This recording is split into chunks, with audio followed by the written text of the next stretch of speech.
almost every complaint we had the first 3 episodes are starting to get resolved. That's how I feel, yeah. And now it was just, all of the setup was worth it, I would say, because then this episode was just like a mile a minute. Yeah. Bullseye, he's so good at what he does, and what he does is kill people and just flinging things at them. Dex thinks he might be able to earn Matt's forgiveness. I don't think he has it in him to forgive Dex.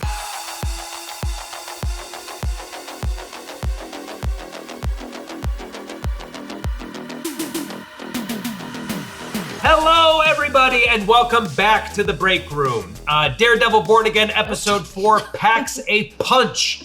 Whether you're the type of person who wonders about wombat poop or what this diner is famous for, the Breakroom is here with an aftershow. Brian, hit the graphic. Okay, yeah, psych. Oh, no! I just did A graphic. Okay, that was A graphic. Well, hey, we'll take it. I said it. Okay, I'm Alex Berg. With me today on the panel is Abby. I wish I was Mrs. Fisk Freel. Hello. I didn't know that was going to be my nickname. Yes, yeah. It's just based on things you say around the office, that's all. Makes sense. And he's the only guy in the office less capable of reading the room than Daniel Blake. It's Brian Kim. Hello. Listen, I made one fart joke, and everyone was freaking out. I'm sorry. I gotta say, honestly, if you read the fart joke, you'd be reading at least my quarter of the office. Yeah. Extraordinarily well. That's an accurate read. Before we get into the recap, this episode I was like, hell yeah. Like this episode and episode 3, I'm like, hell yeah. Let's do a quick recap, and then we'll get into some specific thoughts. So, this past week's episode 4, was titled Gloves Off. The episode starts off with Dex going through a super chill morning routine that leads to an extremely unchill slaughter of a ton of AVTF agents at a diner in Queens. That gets followed up with a new Kingpin mask video from BB calling out the explosion of the Northern Star from last week's episode. That segues seamlessly into Soledad Ayala's video testimonial for Karen, who's in the process of documenting the missing that were freed at the end of last week's episode. Part of that crew, of course, is the swordsman himself, Jacques Duquesne, who declines to join Daredevil's anti-Fisk crusade, but does offer access to an account full of money that Matt can just put to good use. There's an SD card that Karen has with the testimonies that needs to make its way to BB Urich, and Angela volunteers to make it get there. First mate of the Northern Star shows up, and Matt and Karen make plans to get him in contact with Kirsten. Vanessa Fisk, meanwhile, heads to Albany. I'm getting the timeline a little bit botched here just for sake of simplicity, but once she's in Albany, she meets with the governor, and the governor basically tells Vanessa she can't make peace with herself supporting Fisk directly, but if Vanessa can keep him on a short leash, then that's okay, and they'll get the governor's support.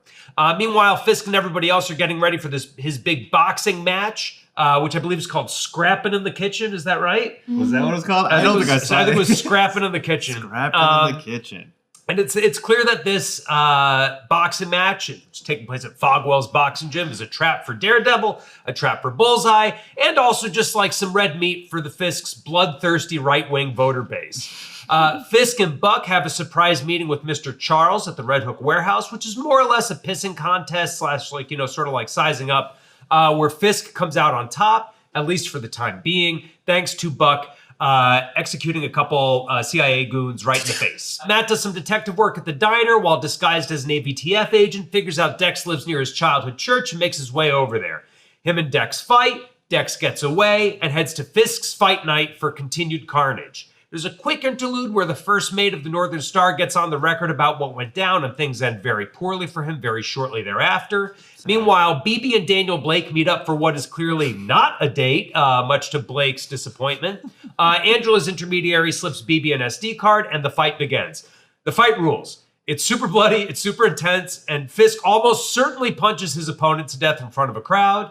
Vanessa shows up moments before Bullseye crashes the party. A ton of AVTVF goons get slaughtered. Daredevil shows up and clears Bullseye from the board, but it's too late for Vanessa, who gets a fatal case of massive shard of glass to the temple and dies in Fisk's arms. I mean, it certainly seems that way. I guess we don't see a coroner, but like, We know for certain. I mean, look, Fisk survived a gunshot to the eye. Yeah. I think anything can happen. Yeah.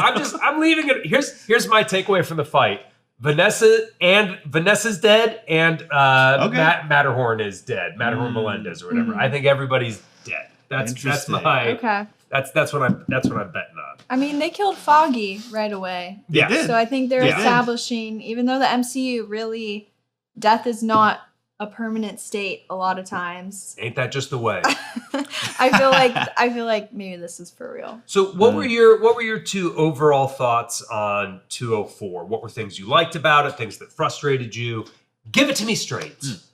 Well, I loved the action. Yeah. Both set pieces of Matt fighting Bullseye in his apartment. Yes. And then the boxing match was also super crazy. And the diner fight at the beginning. Yeah. What a great sequence that was. I feel like every complaint we had, almost every complaint we had, the first 3 episodes are starting to get resolved. That's how I feel. Yeah. And now it was just, all of the setup was worth it, I would say, because then this episode was just like a mile a minute. Yeah. Bam, bam, bam, bam, bam. Yeah. Yeah, they went crazy, and I think the fight scene that they first set out, like, there's a lot of things about TV that people like, and one of it is just seeing someone who's good at their job do their job. Yes. And like Bullseye, he's so good at what he does, and what he does is kill people and just flinging things at them.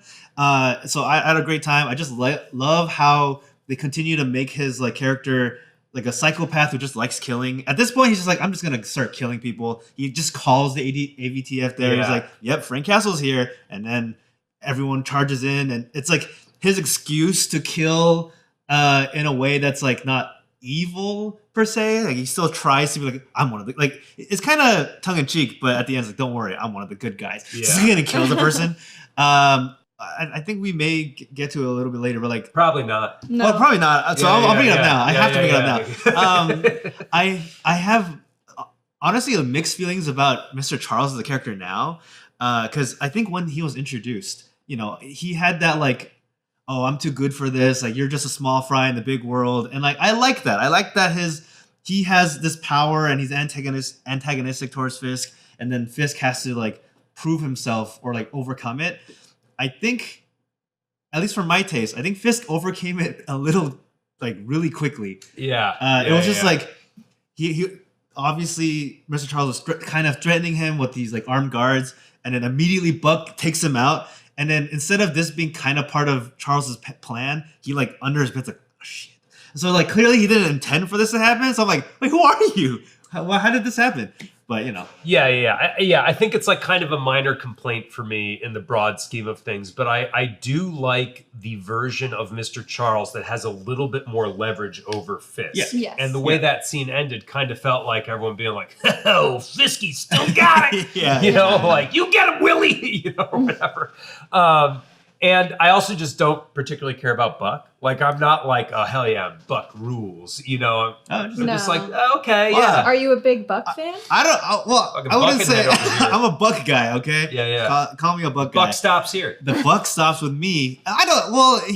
Maybe it's the monkey brain in me. I'm like, he's a British guy who can shoot real good and never misses. Something about that. Do you like British guys who can shoot good? That's what I guess so. James Bond. That's exactly who he is. On weekends, Brian goes to Eton and Exeter to see people go skeet shooting. Just a lot of tally-ho, boy. Oh, yeah. That's fun. Well, I think it's just because I like seeing competent characters. And I think he's like the top bodyguard for Fisk. So it's fun to see him like be competent. Because I think what shows in general have trouble with is like, how do you make everybody competent?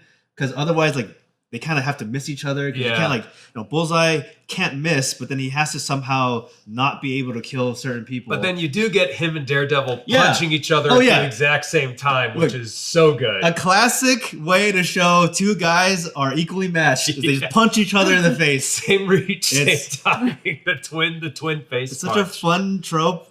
A little silly, but I love it. I love when they punch each other in the face. Yeah, I mean, I think with the Mr. Charles plot line, you know, something interesting I saw on, I think this was an interview with Brandon Davis, where Brandon Davis had asked Matthew Lillard, like, hey, so how does it feel that your character in episode 1, like, canonically sets up this through line to, Valerie DeFontaine, and Matthew Lillard was like, I had no idea. It was like, I thought that was something from season 1, you know, like, sure. so whatever, which leads me to believe, and this is me very much theorizing, that like whatever Lillard's character's connection is to the broader MCU is tenuous enough that they didn't have to fill him in on it, which if that's the case, makes sense why it's so easy for Buck to kind of overpower Mr. Charles's goons. But I do want Mr. Charles to kind of be this thing that Fisk has to like deal with a little bit more aggressively. Yeah. Like I want the end of that interaction in the Red Hook warehouse not to be, oh, hey, you surprised me, but then I surprised you, so now we're even again. I want it to be like, oh crap, here's like another piece of like the walls closing in on Fisk, and now he's really, I don't know how much more unhinged Fisk could possibly get after the end of this episode. Like, the death of Vanessa is certainly not going to be good for anybody in New York, but in that moment, I felt what you were feeling, I think. Yeah, because like, again, the whole theme of, things closing in on Fisk. Fisk is kind of backed into a corner. The fact that like, even when he's asking Vanessa to like not be at the place, she kind of goes anyway. And so a lot of things is like working against him. I guess we just get a little bit of a reprieve where he's like, oh, he gets something. And then it gets knocked out completely with Vanessa potentially dying. Also, the something he gets is beating a guy to a pulp in front of a crowd. I've never been like a boxing or UFC MMA person. Like I just don't, I've never gotten it for lack of a better word. So watching this sequence in the show, I was like, this is very violent. Which, like, of course, they're like, playing it up for sake of the show and showing how like vicious Fisk is and stuff like that. But I thought they did so very effectively. I thought it was like really visceral and just brutal. Mm-hmm. Yeah, and Vincent D'Onofrio's arms.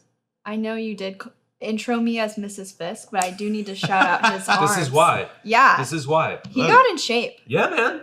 I saw the freeze frame you put in the breakdown. Yeah, I saw you lovingly pick out those ropey forearms. Yeah, so I pointed that arrow right at it. There you go. I love Vincent D'Onofrio in this role, and since the first season of the Netflix Daredevil, he's brought this like melancholy gravitas to Wilson Fisk that I didn't know I wanted. Reading him in the comics, you're like, he's angry and he's pissed and he's loud. I always thought of him as Tony Soprano.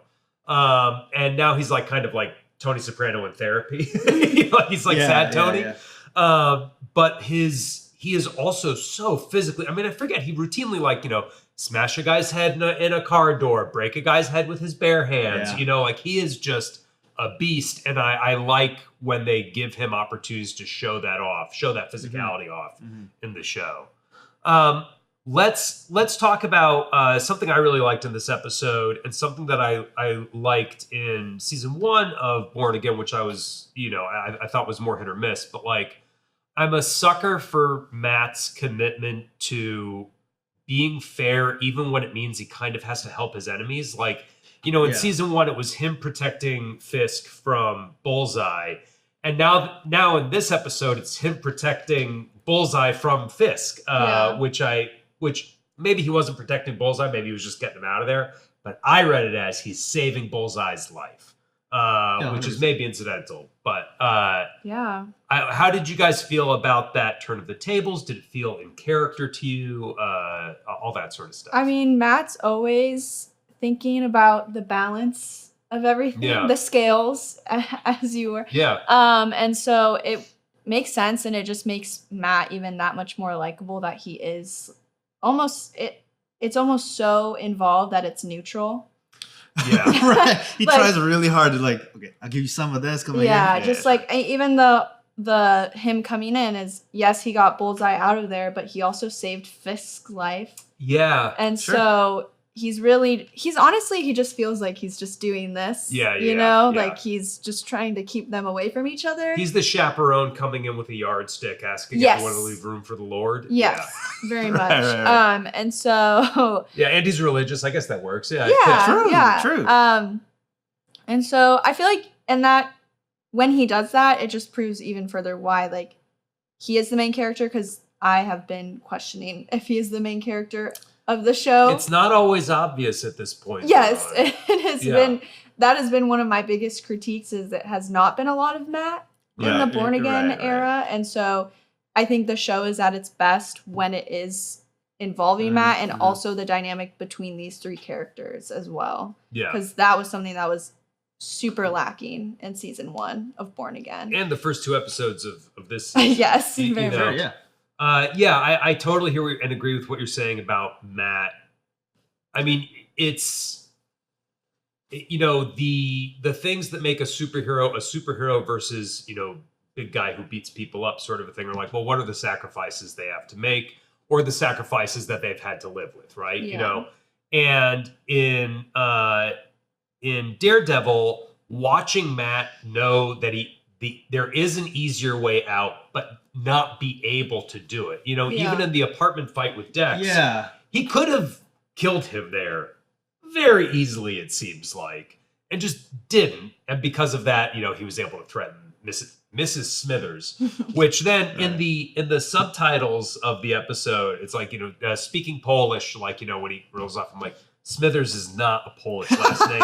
And so I immediately started constructing this headcanon for that character. I was like, well, she's Polish, but she married like an American guy when she came to, you know, when she moved in Queens, but now he's passed away. And that's why, like, she kind of needs help from her neighbors. Like, you know, she was used to like him taking care of certain things around the house. Like, I got way too invested in Mrs. Smithers' Berg was backstory. on the MCU wiki, like, writing her backstory. Yeah, I'm in MCU theories with posts going, "Where's the kielbasa?" Yeah. You know, get me my pierogies. But I agree. I think that Kingpin's brutality is so like bad for bad reasons. Bullseye's brutality at this point is bad for ostensibly good reasons. Like it's when Bullseye's main target is the AVTF, it's hard to root against him.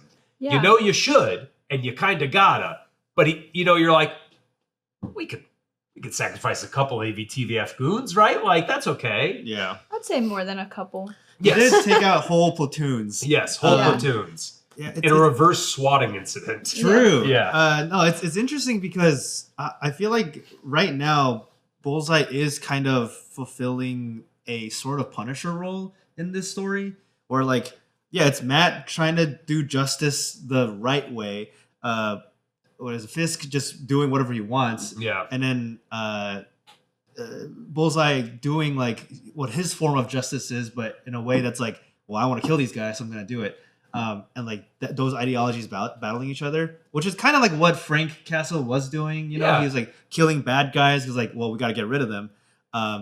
Granted, Bullseye is a lot more like I think his is more as like one directional. He just wants revenge against the Fisk family because he just doesn't like them in particular.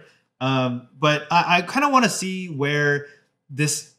I think that it's going to lead up to more of a team up because, you know, the fact that Matt is like saving him. I think maybe he's like sees another route for Bullseye to go into, or do you guys think that they're gonna have an official team up, or is it still gonna be like, stop killing each other, please, you guys? Or I don't know. I think that Matt can't forgive Foggy's death. No. You know, and I think that Dex thinks he might be able to earn Matt's forgiveness. You know, that's the whole thing he's saying in the apartment, like one good deed, balance the scales. You know, like, but I don't think Matt, even in his religiously inspired capacity for grace and forgiveness, I don't think he has it in him to forgive Dex. I think that I could see a situation where they weren't explicitly teaming up, but that he might be able to like talk some sense into Dex and have Dex be doing his own thing in a way that is more supportive broadly of what Matt is trying to do in terms of undermining Fisk without just, you know, going all in on killing everybody. Right. But I don't see them like, you know, standing back to back in the middle of a bunch of goons. Yeah. You know, like it's like on one hand, I think it would be a lot of fun to see a fight with those two together. Yes. But yeah, I don't know. I don't know if there's gonna be a direct team up, but I don't know where. Like Bullseye is gonna continue trying to kill Fisk if nothing happens. and then Matt has to keep on trying to stop him. I guess. Yeah. Is maybe where it's ending up. Not sure. Abby, thoughts? I agree with everything both of you just said. Let me do one of my great. I know everyone in the comments loves these when I do a segue into something relatively obscure that I think lines up with what we're talking about here. Waiting for this. Okay, so are y'all familiar with Crazy Cat comics from the 30s? Oh yeah, I read Crazy Cat comics. Do you read Crazy Cat? I actually don't. Dude, Crazy Cat is so good. So Crazy Cat was the reason I got into Crazy Cat is when I moved out to LA, there was a big exhibit on. I'm blanking on the author's name right now. On Crazy Cat. When you moved to LA in the 30s. In the 30s. Yeah. I came out here because my father was an oil man, you see. He had a rig down on Venice Beach, which back then wasn't for swimming. But Venice Beach used to be lined with oil rigs, by the way. I actually didn't know. That is, you can find pictures of it. It's crazy. But that was when I was a kid. Yeah. But so, God, it's going to drive me so nuts that it's George Harriman did Crazy Cat comics. Anyways, huge influence on Calvin and Hobbes. That's where all like the Red of the Desert comes from and Spaceman Spiff and all that stuff, which is also 40 years old at this point. Yeah. But I digress. In Crazy Cat comics, you have three main characters: Crazy Cat, Ignatz Mouse, and Officer Pup. Crazy Cat has a crush on Ignatz Mouse and is always like trying to like get closer to Ignatz Mouse. All Ignatz Mouse wants to do is hit Crazy Cat in the head with a brick. Officer Pup has a crush on Crazy Cat, and so is always trying to stop Ignatz from hitting Crazy Cat with a brick. But then Crazy Cat sees that as Officer Pup interfering with a token of affection, which is how Crazy Cat intuits being hit with a brick. And for like 30 years, this comic strip ran daily plus big ones on Sundays with just that exact simple formula. And so like looking at like Daredevil, Bullseye and Kingpin, like I can see a way in which we actually can keep this simple thing going where it's like, Dex is going to try to kill Fisk. Matt's going to stop Dex. Fisk is going to try to kill Matt, like Dex is going to stop. Like I can see that weird like hate triangle, calling it a love triangle. Time is a circle, and it's just keep going. True. All stories is just Crazy Cat trying to. It's all just Crazy Cat. Yeah. George Harriman had his finger on the money. So I would love to see a team up between Matt and Dex, just because I think the solo fight scene with Dex at the diner was so goddamn good. Yeah. And the big fight scene at the end of episode 3 with the breakout was also so goddamn good. But I think a showdown between the two of them is more likely. Sure. I guess kind of a question on that. You guys like if they do have like another like showdown, do you think that might be rehashing season 3 finale a little bit? Because like that was their big finale. Is like the three of them finally clash and like beat start fighting. I mean, we love to see guys who are good at fighting, so it might be fine. Well, I would say the X factor here, which we'll get to later on in the after show, but we know Jessica Jones is about to show up. Right. We know that Marvel is gearing up for a Defenders reunion in season 3 of Daredevil Born Again. How much of the Defenders we will see in season 2 of Daredevil Born Again remains to be seen. We know we're getting Jessica Jones, but that adds in a couple of moral angles that are different from what we would have had in the field of play at the end of season 2. So maybe, I think without any extra ingredients, we're just eating that same old stew again, guys. I mean, another big bowl. We have to do it with the mouse this time. Got to do it with the mouse. Gotta do it with the mouse. That's true. Let's move on. I insulted Brian obliquely earlier by comparing him to Daniel Blake. And I stand by that insult. I think it's true. Anytime Brian leaves, we're all like, doesn't he remind you of Daniel Blake in the way that he's kind of clueless and oafish in the way he interacts with us all? Yeah. I'm learning so much. Dude, when you're not in the office, people are so mean. I'm one of them, but it's, It's crazy because I'm usually the only one in the office. I know. I know. Yeah, we're all over at Inkwell.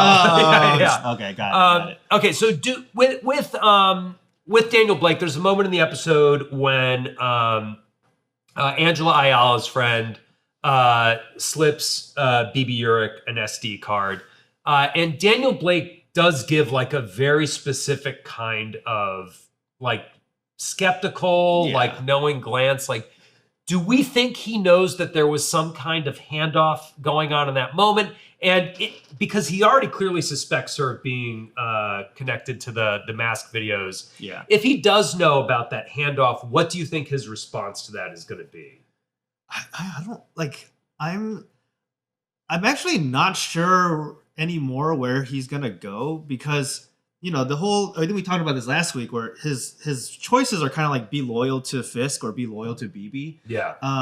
But the fact that he's like acting all sus and like telling her to stop and it makes me feel like he's gonna side with Fisk for some reason. But I'm not sure.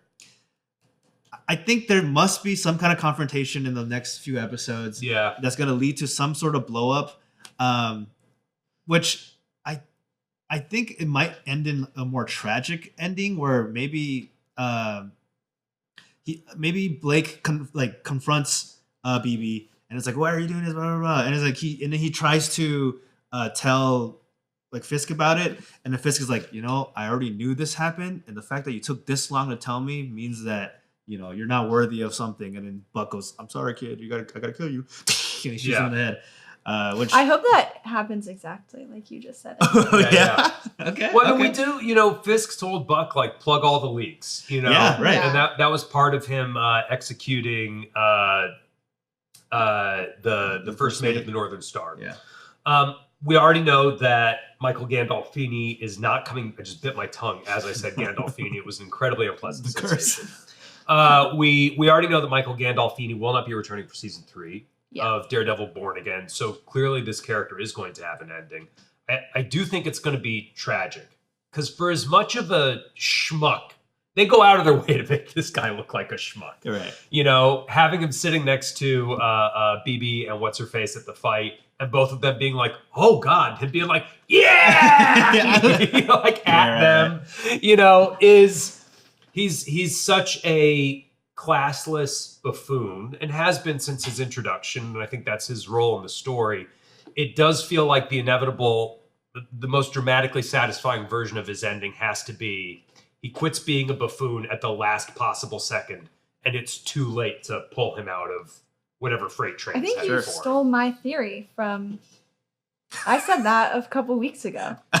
Yeah, I'm still. But what I want to do is say it in my words and take credit for it. Yeah, and that's fine. That's fine. I just wanted to be known that I had been saying that. Can we, in the post for this video, can we just have an asterisk whenever I speak, and then below it a chyron that says like probably something Abby just said. Yeah. No, I'm sorry if I did steal that theory. It was not my intent. No, I think I said I don't even know. Maybe I said it in my own head, but I feel like the arc is gonna be he's a little snake, and then at the last second he's like, "Oh, I'll help you, BB," and then that's when he gets shot or whatever, or that's when he gets drowned or whatever they're gonna do to him. Yeah, I just kind of wish they had, or BB and Blake had a little bit more chemistry because I know they're like friends. But it's always like a little awkward because he clearly keeps trying to sort of court her and she keeps being like, we're just friends and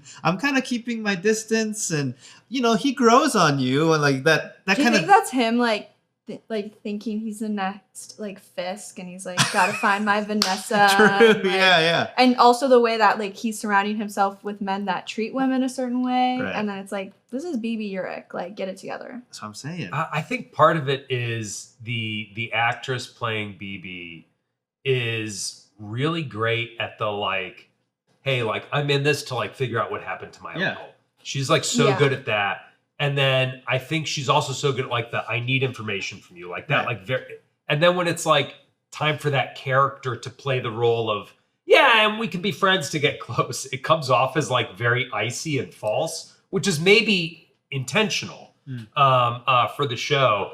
But yeah, it is one of those things where it's like, buddy, why do you keep thinking this is a date? She is giving you no vibe. I'm saying there's no vibes here, and so even the potential of him turning away Fisk for BB seems like I think would be weird because it's like, is there a connection here? You just like clearly have some kind of crush on this girl, and then like is trying to win her over, but it's the most toxic kind of pre-Me Too friend zoning, you know, where he's like, I'm in the friend zone, but like, you know, really like that's, you know, it's like it's not that she's not into me, it's I'm in the friend zone and maybe I can get out, which is like, which is, it's not even pre-Me Too. That's just dating.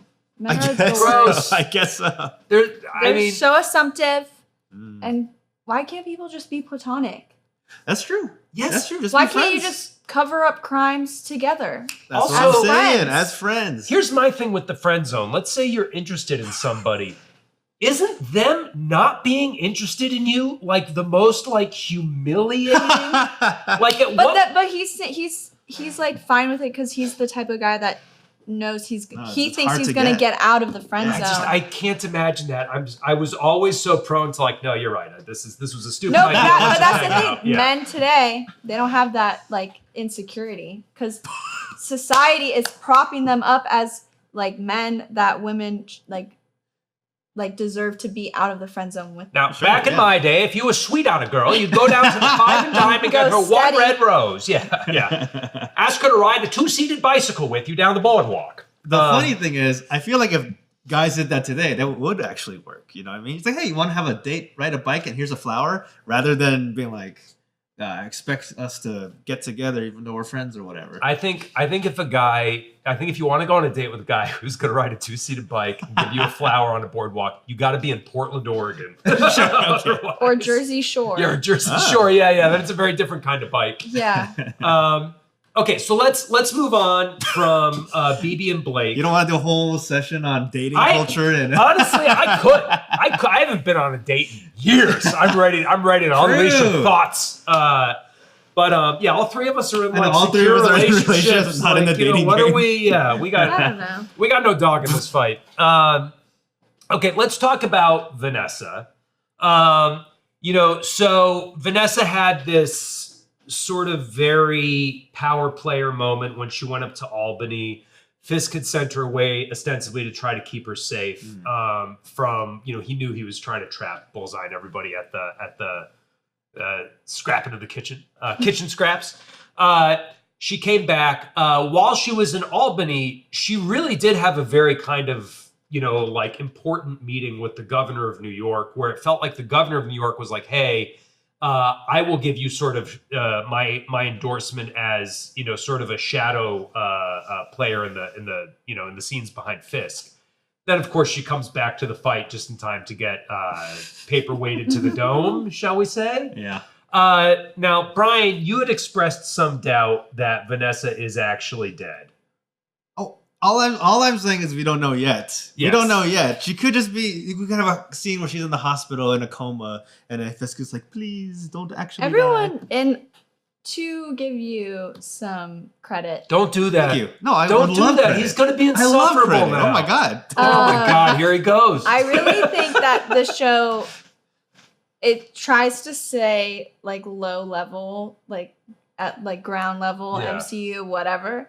It has had a lot of people die. Yeah. Including Matt Murdock. Sure. Who got crushed by a building or whatever that was. And then it's like, even he didn't die, but somehow this mofo got out of the boat. Yeah. Right. In episode 1. So I don't know. I think she's dead. Mm-hmm. I think it wasn't it like last minute? Like didn't even Vanessa get added in the reshoots of season 1. Yeah. So maybe they don't know what to do with her, but I've always found the Vanessa and Wilson dynamic very interesting. And so I was shocked. I am shocked if she's dead that they're going through with killing her in episode 4. Yeah. And just now it's going to be truly like Wilson Fisk widow version, era unlocked. Yeah. And so I don't know. I'm scared. For the other people. Yeah, I mean, it does seem like it seemed like before he saw her walk into the gym, he knew. He was about to execute that guy with a punch to the back of the head. Like that, it felt like she saved that guy's life. But But two, I do think she's dead. I wonder why it was worth the screen time and the page count to have her have this interaction with the governor of New York if nothing is going to come of it. Right. Now, so which means either there's going to be a scene where she's, in the hospital bed on life support. They can't kill her because she's got brain glass or whatever. And she relays some piece of information to Wilson Fisk about how he can manipulate the governor. Or that scene was just for the audience's benefit. And now that she's gone, the governor is going to be another part of that box closing in on Fisk. Because if the whole deal was, I can't support him on his own, but I can support Wilson and Mrs. Fisk. Now that there's no Mrs. Fisk, maybe the governor goes to revoke the charter. That stirs things up with Mr. Charles. That's kind of what I think is going to happen because she did. I mean, that glass was pretty deep in her skull. Yeah. It was pretty in there. A lot of blood. A lot of blood. Head wounds bleed a lot, but it looks like she's dead. Again, Wilson Fisk did survive a bullet to the head. Yeah. With point blank. We don't know how deep it. I don't know why I've turned to Team She's Alive, but we don't know how deep it was. Could have been just a very little bit of glass. Exactly. Yeah. Maybe it was actually kind of the cut was weird. No, but yeah, I'm also left a little bit confused because that part where she's talking with the governor also felt like, I guess Vanessa's always been the Fisk does everything up front and she's running everything in the shadows. Yeah. And I think they wanted to keep that narrative going. Like, why is she important in his mayoral run? It's because she's been doing all this on her own. And the governor's like, why do you need Fisk? Why can't you do that on your own? Also, I was like, she's not going to run for the mayor or something. I was a little confused. Wow, Brian doesn't think women can run for office. That's not what I'm saying. You heard it here. You heard it here. He doesn't think women can be kingpins. Oh my god. Dude, you're getting fucking trashed this episode. Do you think that women can run a crime organization? I'm saying that she is running the crime organization. So she didn't even want to be mayor. So it doesn't make sense that the governor is like, why couldn't you be mayor? She didn't want to. All that to say is that Vanessa, I think they just wanted to remind us that she's low key running this thing. Yeah. And then the fact that she's gonna die means that all of that might unravel. And it definitely makes her death more tragic, right? Yeah. Regardless of her impact on Fisk or anything else, it is absolutely more tragic that she was coming back from Albany like, hey, I got us this big victory, and then, paperweight to the dome. Yeah. My only, I don't know if concern or criticism are the right words, but it felt a little fridgy, in my opinion. Her, death was, almost the reason she died is to bring the worst in Fisk. The Fisk is still kind of playing the political game, kind of still, he's hinged a little bit. But now that the one thing grounding him is dead, he's going to go full kingpin rage. I don't care about anything anymore. I just want these guys dead.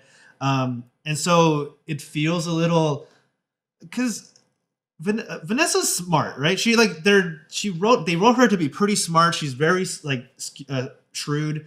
And the fact that she goes in clearly a death trap just because she feels that she has to be with Kingpin's side is why did she? Well, I perceive that more as her knowing it's a trap and then trying to get rid of Bullseye. She clearly has she wants to end Bullseye because she's haunted by Bullseye's presence or whatever. But does she have to be the one to kill him? There's clearly other people. Kudos around. Credit where credit's due. She does shoot him. That's true. She does manage to hit him. Yeah. I mean, I think the point about it feeling fridgy is super valid, right? It's because her arc was this season, in as much as she's had one, really. First season she had a lot more to do, especially the first half of the season. But this season, it feels a little bit more she's kind of haunted by Bullseye and, has that scene in episode 2 or whatever with Buck where she's getting, choosing a gun to carry on her. And then also that she's kind of trying to claw a little bit of influence out from under Fisk. this isn't really a resolution to either of those storylines in a way that's satisfying for her character. It's exactly as you just said. It pushes Fisk into a different thing. There are ways to make that character unhinged. Further threats to Vanessa being one of them. Yeah. You know, like, and to your point, even if she doesn't die, let's say she comes out of this and they're like, wow, that was a lot of blood, but thank goodness the glass wasn't that deep. You know, like, it's the same doctor who saved Fisk from getting shot in the face. The tech they have. Like, they got him on speed dial. MCU tech is crazy. But, you know, like, let's say she comes out of this live, Fisk is still going to be completely unhinged. There's no from the end of this episode, whether she lives or doesn't, he's going off the rails now. The gloves are off per the title of the episode. But yeah, it does feel frigid. I hear you on that. It also feels very rushed. I felt like maybe we could have sat with this version of Vanessa for longer.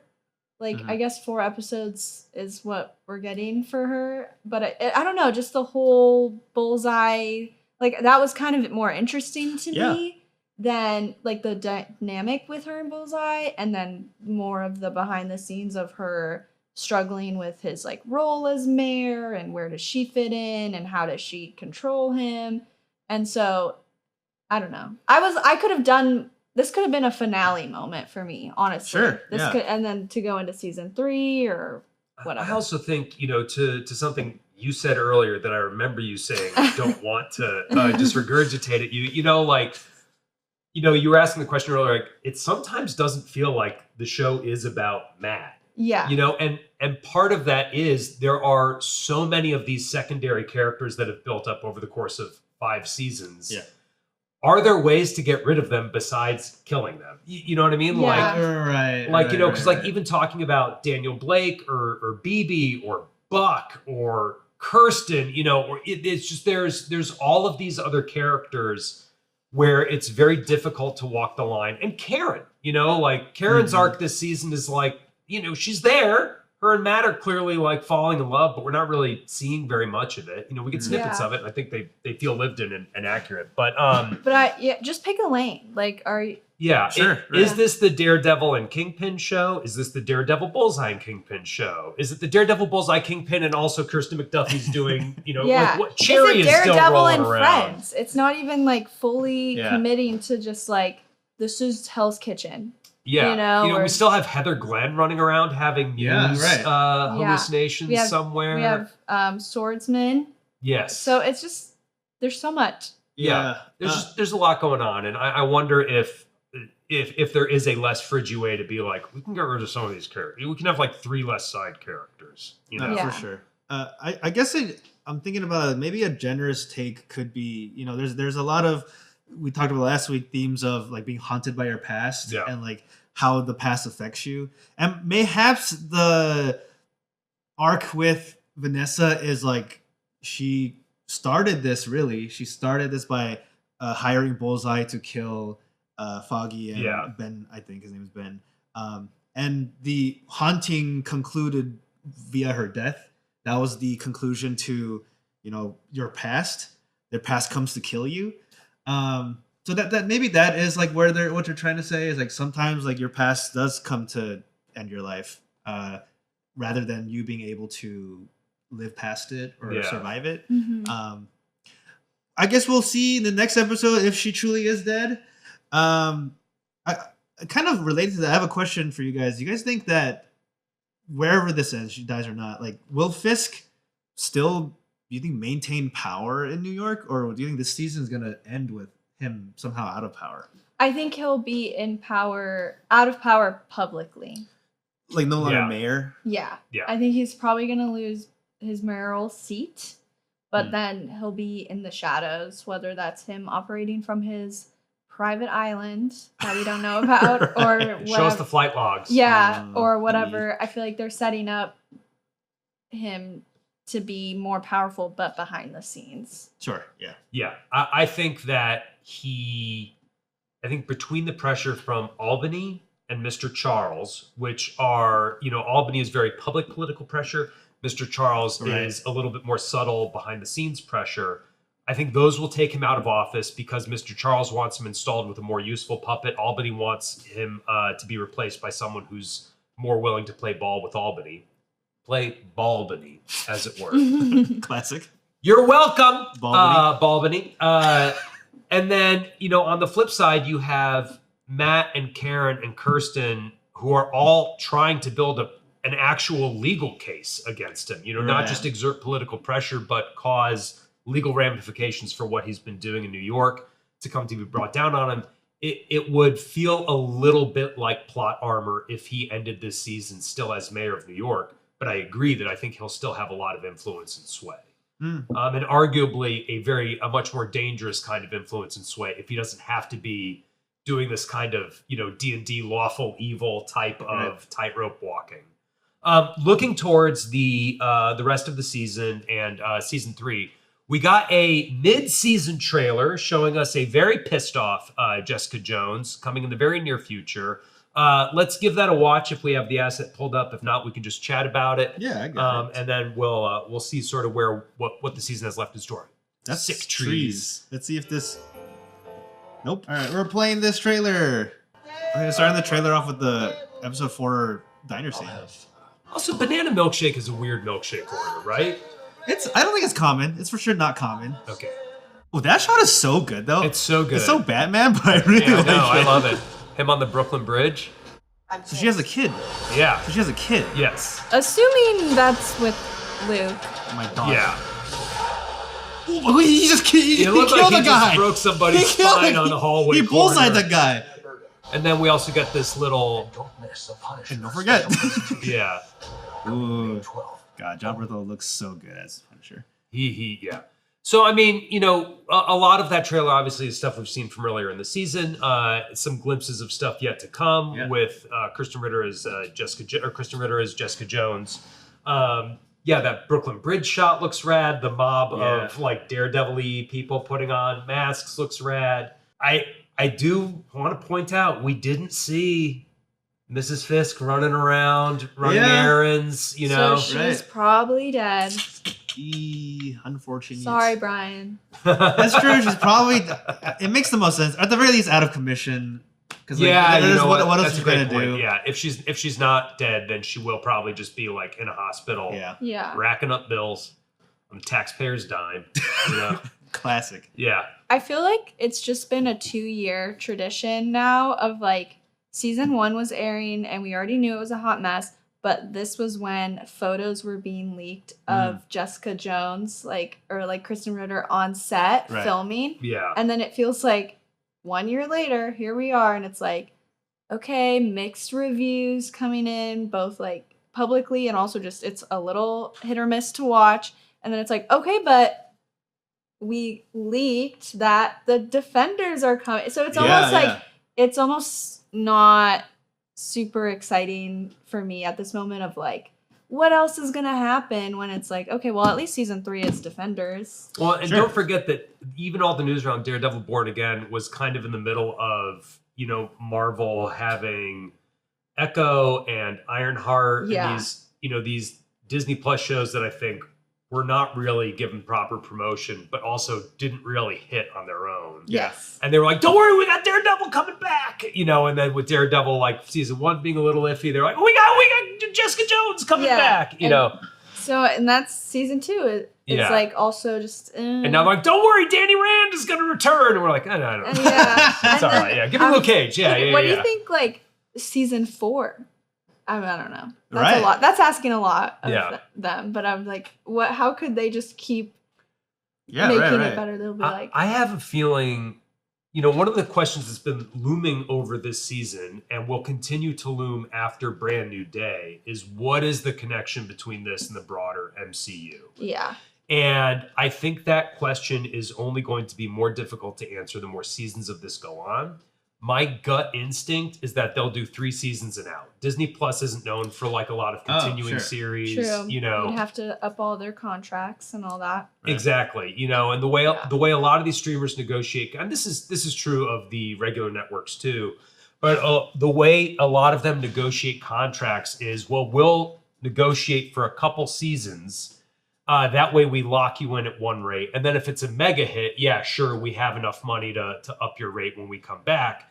With streamers specifically, there's an extra bit of calculus that goes into it where Netflix, at least, and I'm sure it's similar for Disney Plus, Netflix at least has specifically said, after 3 seasons, we tend not to see any more subscriber growth based on that property. Sure. And so it's not profitable for them, except in the case of mega hits like Stranger Things, where the pressure to bring another season of Stranger Things online might have been the thing that ended the Writers and Actors Guild strike that summer. Like that was a huge piece of the puzzle.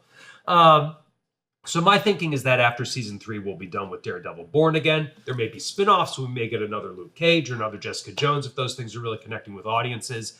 But I have a feeling by that point we'll be in full X-Men territory. Marvel will have plenty of other options for Disney Plus standalone character shows. So I think season 3 of Daredevil Born Again is probably going to be, Yeah, just because like shows these days, I think when cable was a thing, ratings mattered more because it meant more ads were being watched. Yeah. But in the streaming era, what matters is more signups. It's subs. And so even if all the people who already have Disney Plus watch it and it's popular, if there's no additional people signing up, it's still not worth it. Yeah.